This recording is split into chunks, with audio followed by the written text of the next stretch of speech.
What's up guys, JayzTwoCents here, and if you've ever shopped for a case, then you know that they can range from inexpensive and crappy build quality that wants to cut your fingers off to massively expensive where one chassis can cost more than people's entire systems.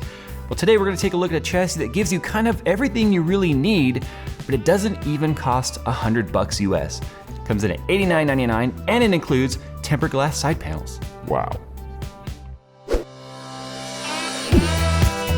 Cooler Master's Master Key Pro series of keyboards offer 16.7 million color RGB, genuine cherry switches, a variety of sizes, as well as surface-mounted controls allowing full customization without the need for standalone software.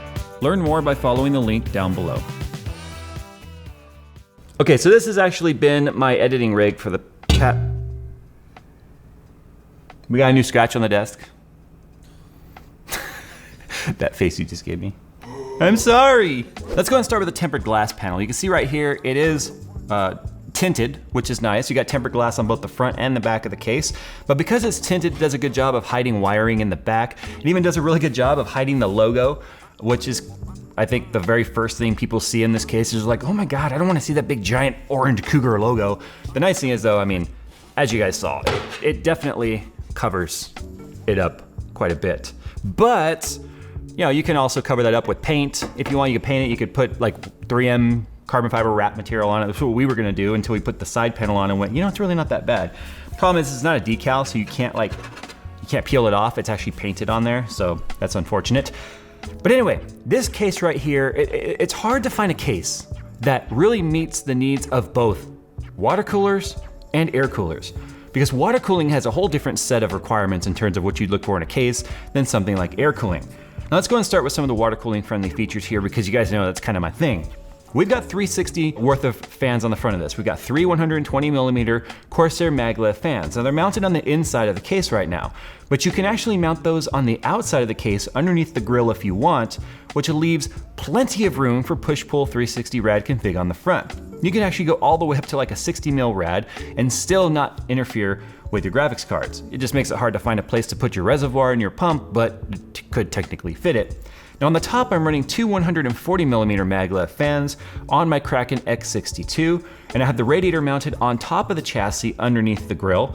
But unfortunately, you can't do push-pull on the top because there's simply not enough room, as you can see, between the fans and the motherboard. And there's not enough room on top of the Radiator before you hit the grill. And this is only a 30mm rad. Now in terms of length of graphics card support, if you have the fans mounted on the inside like we do here, you could fit a 425mm graphics card. I don't know if any that are that long. I mean, that's a massively long card. That'd be filling out the length of this entire case practically. But once you put the fans on the inside, it drops down to 400mm. But you can see we are nowhere near those fans now, and there's still plenty of room for a radiator and a reservoir and still have full-length long graphics cards like these without any issue. Now on the front of the case for connectivity, we have two USB 3.0, two USB 2.0, a mic and a headphone jack, as well as a power button. That's pretty standard these days. Now in terms of motherboard support, it fits up to ATX. It doesn't really fit eATX, like a true eATX. The one we have in here right now, this is the Gigabyte X99 SoC Champion. It's a little bit wider than an ATX, but it's still considered an ATX. But the reason why it can't fit larger motherboards is because there's an offset on the motherboard panel. So the motherboard is actually recessed slightly from the rest of the chassis, which gives you on the backside a little bit better room for when it comes to cable management. So that means you can't have a motherboard that is wider than where that gap is. And as you can see, the SoC Champion barely fits in there. But most motherboards these days are ATX or that ATX Plus. eATX is something you don't really run into an issue with until you start going into the Extreme platform or the Enthusiast platform, X99, X299, and whatever possible X399 stuff comes from AMD. It's probably gonna be eATX as well. Something else that's nice to see though is this case is friendly for both tabletop placement as well as placing it on carpet and still having your PSU fan facing down so that it doesn't draw in dust or whatever from the rest of the case. Because it's facing down and this chassis is raised up as much as it is, it pulls in air from right here on the sides, and it's not going to actually be choked off because there's more than enough height to put this on carpet and not have it choke off your system. So that's nice. Now in terms of storage support, That's probably where this chassis is lacking just a little bit, because it's a 4+2 config.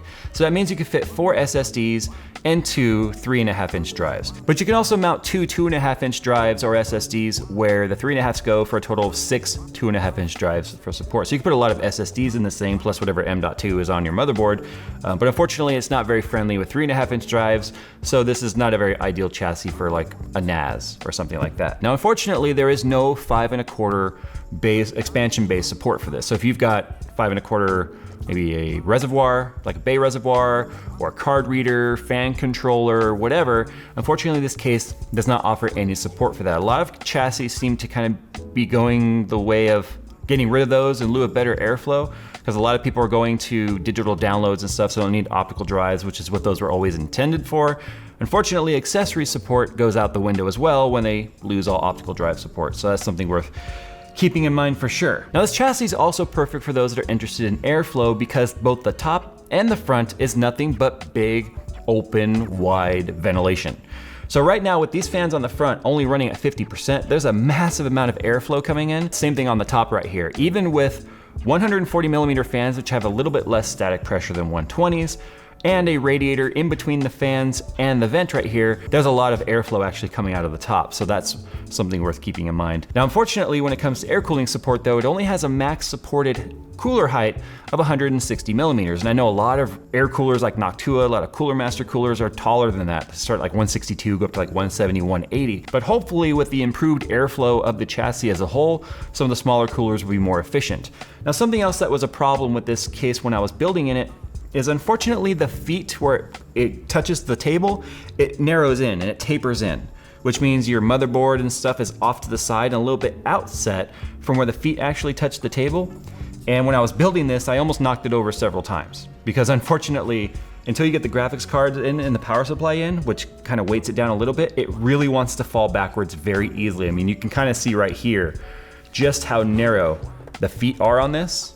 So if I turn this like this, look at this, it definitely, like, it's certainly tippy. I'm not putting much pressure on that whatsoever. Anyway, this was actually just a temporary build. It wasn't even meant to stay together. I was just using this to do video editing here at the office. It was meant to just kind of be literally, let me get up and running.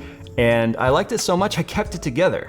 And I kind of want to do a full custom water-cooled build in this, but I don't know, we might see also what their Panzer Max has to hold, or has to offer, because it's the full tower version of this chassis. Unfortunately, no tempered glass side panels, but it's bigger overall, which might also give us even more radiator support. I believe I can fit a 360 on the front and on the top on that chassis as well. But this one right here, the price to performance and the value you get for 89 bucks, it's absolutely amazing. Tempered glass side panel, 2 of them, for 89 bucks with a chassis like this that fits water cooling, most air coolers, and actually has plenty of airflow where I can have my 2 air-cooled For the Win 3 graphics cards in here, not starving for air. I definitely couldn't have asked for more value for 90 bucks, that's for sure. Anyway, with that, it's time to go, guys. Thanks for watching today's video. Let me know what you guys think of this chassis. What mid-tower chassis are you using? If you think there's one better or one that you want us to take a look at, make sure you comment down below, or better yet, head on over to social media, Twitter, Instagram, whatever. Pictures of this build happened on Instagram as I was building it, so it's definitely some value to following there. And if you're new around here, why don't you hit that subscribe button? It's absolutely free, and we'd love to have you stick around, because we have an amazing community here of PC enthusiasts, and we'd love to have you. So with that said, I'm gonna go. Thanks for watching, guys, and as always, I'll see you in the next one.